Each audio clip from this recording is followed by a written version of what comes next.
3 মিনিটের রাস্তায় হানিফ ভার্সেস এনা দুইজনে হচ্ছে পারাপারি করতেছে। একজন আরেকজনকে ওভারটেক করার চিন্তা। 30 টাকা ভাড়া আপনাকে পুরো রিস্ক করে দিবে, একদম পুরো আজরাইলের সাথে দেখা করে দিবে। ওরা এমন ভাবে টানাটানি করে। আল্লাহ রে ওই ভাই ত্রিপলের বন্ধন কেউ ত্রিপলের বন্ধন পুরো বিআরটিসি বাস খাই দিছে। ওরে যে আর কি ওইদার রে।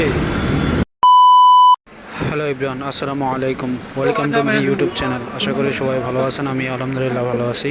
আজকে আমরা হচ্ছে বাইক ছাড়াই বের হয়েছি, কারণ অনেক দিন হয়েছে বাইক ছাড়া বের হই না। তো আজকে আমরা হচ্ছে যমুনা বিসাবাগের সামনে থেকে একটা রিক্সা নিয়ে চলে যাব হচ্ছে 300 ফিট রোডে। তো 300 ফিটে আসলে অনেক কিছু দেখার বাকি আছে। আজকে সূর্য এবং ওয়েদার দুইটাই সেম। তো অনেক দিন পর আসলে 300 ফিটের যাইতেছি, কারণ প্রায় দিনে যাওয়া হয়, বাট বেশিরভাগ যাওয়া হয় রাতের বেলা। তো এখন হচ্ছে আপনার নামাজের পর বের হয়েছি, বাজে হচ্ছে 3:30। তো এখন বের হয়ে যাব 300 ফিট, কিন্তু আজকে রোদটা সেই মানে হচ্ছে দেখার মতো। বাট আজকে রোদে তেমন হচ্ছে আপনাকে ঘামাবে না, বাট হচ্ছে সেটা হচ্ছে আপনাকে অনুভব করতে হবে। এবং মামা প্রচুর টানা টানতেছে।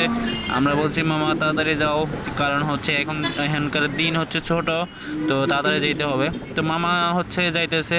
মামাকে বললাম যে মামা দিনে কত টাকা করে মারতে পারো বা কত টাকা আয় করতে পারো। মামা বললো বেশি না, 1000 খানেকের মতো আয় করতে পারে। তারপরে হচ্ছে রিক্সা ভাড়া আছে, নিজের খরচ আছে, সব মিলে হচ্ছে দিনে 400-500 টাকা থাকে। তো মামার সাথে এগুলো কথা বলতে বলতে চলে যাচ্ছিলাম হচ্ছে আপনার 300 ফিটে।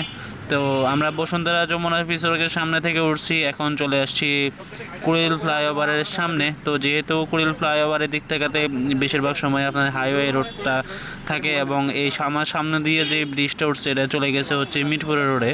তো আমি এখন আছি ঢাকা সিটির সবচাইতে মানে একটা পয়েন্ট, যেটা হচ্ছে যে পয়েন্ট থেকে আপনি ঢাকা সিটি এবং বাংলাদেশের সব জায়গায় যাইতে পারবেন এইখান থেকে। তো এই জায়গাটায় আসলে কিছু করছে না করছে শেখ হাসিনা অনেকগুলো কাজ করে গেছে। যেমন হচ্ছে আপনার ট্রেনের লাইন হচ্ছে 4 লেনের হচ্ছে একটা ট্রেনের লাইন করছে, তারপরে এলিভেটেড এক্সপ্রেসওয়ে করছে, তারপরে হচ্ছে এখানে কুড়িল ফ্লাইওভার করছে, তারপরে এখানে হচ্ছে 300 ফিটের রোড আছে। মানে সবগুলো হচ্ছে এখানে কোনো জ্যাম মুক্ত, এখানে আপনি কখনোই আপনি জ্যাম দেখবেন না। আমি আমার 7-8 বছরের ক্যারিয়ারে এখানে কোনো জ্যাম দেখি নাই। তো সামনে আরেকটা জিনিস দেখতেছেন আপনারা, যে বিআরটিসি বাসটায় আর জানি কীভাবে জানি পড়ে গেছে, একবারে পুরো ছাই ছাই হয়ে গেছে। অলরেডি হচ্ছে পুলিশ এটাকে নিয়ে চলে যাচ্ছে ওদের থানায়, যেহেতু খিলক্ষেত থানার মধ্যে পড়ছে এটা, তার জন্য হচ্ছে খিলক্ষেত থানার মধ্যে নিয়ে যাইতেছে। কিন্তু এদিকটাতে হচ্ছে মানে পুরো মাঝখানটা একবারে নাই, দোতলা থেকে একতলা হয়ে গেছে একবারে, এটার মধ্যে কিছুই ছিল না। আর এমনিতে হচ্ছে মামা খুব তাড়াহুড়া করে চালাচ্ছে, দেখতে পারতেছেন খুব তাড়াহুড়া করে চালাচ্ছে আমাদের কারণেই। তো আজকে যেহেতু হচ্ছে শুক্রবারে আসলে অটোওয়ালাদের মানে নিজেদের মনে করে যে তারা একজনের পাইলট, তো তাদের পাইলটের যেহেতু একটা প্লেনের একটু দাম একটু বেশি থাকে, যেহেতু শুক্রবারে তাদের হচ্ছে আরও একটা সিজনের দিন, সপ্তাহে একদিন হচ্ছে রিক্সাওয়ালারা দিনে দিনে বড়লোক হয়ে যাওয়ার মতো হয়ে থাকে। তাদের কাছে ভাড়া জিজ্ঞেস করলে যদি বলবে আপনি যদি এখান থেকে যাবেন হচ্ছে পূর্বাচল নিউ মার্কেট ফায়ার সার্ভিসের সামনে, তারা নিজেরও জানে না তারা কীভাবে ভাড়া চাচ্ছে এবং কী ভাড়া বলতেছে, তারা নিজেও জানে না। এখান থেকে হচ্ছে ভাড়া 2 জনের ভাড়া হচ্ছে সর্বনিম্ন হচ্ছে ভাড়া হচ্ছে 60 টাকা, তারা হচ্ছে চাবে হচ্ছে 200 টাকা 120 টাকা। আল্লাহ জানে ওই দিন সকালবেলায় কী জানি খাইয়া তারপর রাস্তায় নামে। তবে হচ্ছে তারা যখন দেখে কাফলরা, কিন্তু কাফলদের সাথে থাকে বেশি, আরও বেশি চায় তারা। কিন্তু আমরা তো আর কাফল না, আমরা সিঙ্গেল মানুষ, আমাদের কাছ থেকে ওরা 200 টাকা 250 টাকা চায়। তো যেহেতু চায়, তো ওনাদের সাথে কথা বলে অনেকগুলো অটো রিক্সা ছিল এখানে, আপনি এখানে অনেক বার্গেটিং করতে হবে, তো বার্গেটিং করে তারপরে আসতে হবে। কিন্তু এখানে হচ্ছে অটো রিক্সাদের পুরো রাস্তা তাদের হচ্ছে আন্ডারে, এখানে হচ্ছে অটো রিক্সা কে কাকে আগে ওভারটেক করবে সে চিন্তা থাকে। এবং একজন মানে রাস্তায় উঠলে মনে হয় যে তারা একজন হানিফ এবং হচ্ছে আরেকজন ইউএস বাংলার গাড়ি চালাইতেছে।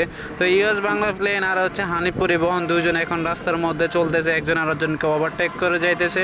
তো মাঝখান দিয়ে হচ্ছে আপনার ওভারটেক করে যাওয়ার টাইমে 2-3 জন আমাদেরকে পিছনে চলে গেছে, কারণ আমরা এখন যে অটোতে উঠছি, এই অটো হচ্ছে ঢাকা সিটিতে যারা থাকেন তুরাগের মধ্যে উঠছি, কারণ তুরাগ জায়গায় থাইমা থাকে, আমার ড্রাইভারের বেশি শক্তি নেই। তো আমাদের অটোর বেশি শক্তি না থাকার কারণে সে তাকে অনেক বাস এবং হচ্ছে অনেক প্লেনে তাকে ওভারটেক করে চলে গেছে, একমাত্র শুধু আমরা এই তুরাগের মধ্যে ভুল করে উঠছি এর জন্য। তো আমরা আসলে 2 জনে বের হয়েছি, কারণ আমার আমাদের দুজন থেকে সে হচ্ছে ভাড়া চাইছে হচ্ছে 120 টাকা 130 টাকার মতো পরে আমরা একদম বলছি যে 60 টাকা 60 টাকার পরে একজন আপনি সামনে যারা নিলে নিতে পারেন, কিন্তু আমাদের পিছনের সাইডে আর কারো নিতে পারবেন না, কারণ এইখান থেকে আমরা প্রায় সময় আসা যাওয়া করি, আমাদের কাছ থেকে ভাড়া বেশি নেওয়াটা এটা আসলে জোরমূলক। তো আমরা 60 টাকা বলে আমরা হাঁটা শুরু করছি, যেটা হচ্ছে গুলিস্তানের মানে সবসময় হয়ে থাকে, তো আজকেও সেটা করলাম। তো আমরা একদম বলে আসলে হাঁটা শুরু করছি, পরে মামায় পিছন দিয়ে এসে আমাদেরকে কোলে উঠে তারপরে অটোর মধ্যে বসাইছে, বসানোর পরে পরে আমরা হচ্ছে নিজ নিজ গন্তব্যে আসলে ভিডিও করা শুরু করছি। এদিকে ওয়েদার সেই, তো 300 ফিটের আসলে এই রাস্তাটা হচ্ছে আমরা অটো রিক্সার উপরে দাঁড়ায় তারপরে হচ্ছে ভিডিওগুলো করতেছি এবং কালেকশন করতেছি, কারণ এই দিকটাতে হচ্ছে বিকাল টাইমে শুক্রবার, তার উপরে হচ্ছে এই রাস্তাতে সবসময় ব্যস্ততা থাকে। আর এমনিতে বাইকাররা তো আছেই, সেটা আসলে সব সময় থাকবে এই রোডটাতে।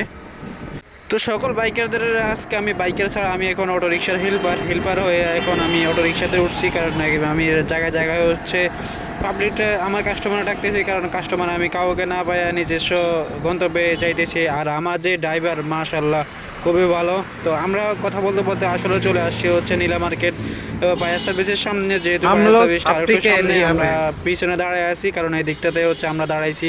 বাইকাররা আজকে প্রচুর টানাটানি করবে এবং জায়গায় জায়গায় বাইকার আসবে, এর জন্য হচ্ছে আমরা এই জায়গাটা দাঁড়ানো। কিন্তু এই দিকটাতে হচ্ছে এমন সুন্দর, আপনারা সামনের ওয়েদারটা দেখলে আসলে বুঝতে পারবেন।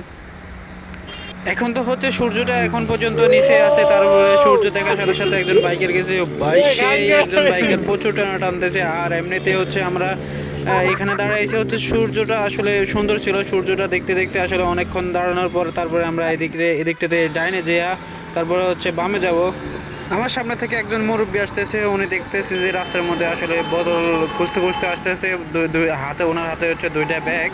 তবে আমি ওনার সাথে কথা বলার ট্রাই করব, কিন্তু হচ্ছে কোনো ভিডিও করব না, কিন্তু আমার এগুলোর অভ্যাস নাই যে আমি ওনার একজন মুরব্বীর সাথে কথা বলবো, ওনার ফেস দেখে তারপর হচ্ছে আমি ওনার সাথে কথা বলবো, এরকম অভ্যাস আমার নাই। তো আমি হচ্ছে আগে ওনার সামনে গিয়ে আমার ভিডিওটা অফ করবো, আপনারা দূর থেকে তার পেজ ছাড়া না দেখলে বুঝতে পারবেন না। তো আর অল্প কিছুটা দেখা গেল হচ্ছে আমি ওনার সাথে কথা বলে এবং হচ্ছে আমি চলে আসছি। উনি আমাকে বললো যে উনি হচ্ছে যেই বোতলগুলো খুঁজতেছে ওই বোতলগুলো দিয়ে আসলে ওনার দিনের রোজগার টাকাও হয় না, তো তার জন্য হচ্ছে ওনাকে আমি কিছু টাকা দিয়ে দিই, আর টাকা দিয়ে ওনার হচ্ছে চা পানি নাস্তা খরচ এবং বাসা যাওয়ার বিরাট টাকা আমি দিয়ে দিই ওনার কাছে। আর আমরা 300 ফিটে ঘোরাঘুরি করে তারপরে আসলাম। আর এমনিতে হচ্ছে আমরা যখন যেখানে যাই আমাদের চার দোকানে বসলে হাজার হাজার টাকা চলে যায়, দুই একজন মানুষকে কিছু হেল্প করলে এগুলো আসলে গায়ে লাগার কথা না, কিন্তু আমাদের মানুষ বাঙালি, আমরা কিছু মানুষকে হচ্ছে টাকা দিতে গেলে যেমন বাসে এবং রিক্সায় অটো রিক্সায় উঠলে 10 টাকা 5 টাকা দিতে আমাদের মাথা জ্বলে যায়, কিন্তু আমাদের হচ্ছে আপনার জায়গায় জায়গায় কয়েক হাজার হাজার টাকা মাইর খেয়ে যায়, সেটা কোনো দাম নাই, কিন্তু মানুষকে 10 টাকা 20 টাকা টাকা দিতে গেলে হচ্ছে আমাদের একদম গায়ে লেগে যায়। তো এগুলো আসলে আমার চিন্তা ভাবনা আছে যে আমি মানুষকে হেল্প করবো একটা সময়, ফ্রি মোশন ভাইয়ের মতো এখন উনিও করতেছে, আল্লাহ যদি বাঁচায় হয়তো এর চেয়ে ভালো কিছু করার চিন্তা ভাবনা আছে। তো আজ পর্যন্ত এতটুকুই, সবাই ভালো থাকবেন, সুস্থ থাকবেন, আল্লাহ হাফেজ। যারা এখনও চ্যানেলটা সাবস্ক্রাইব করে নাই তারা প্লিজ চ্যানেলটা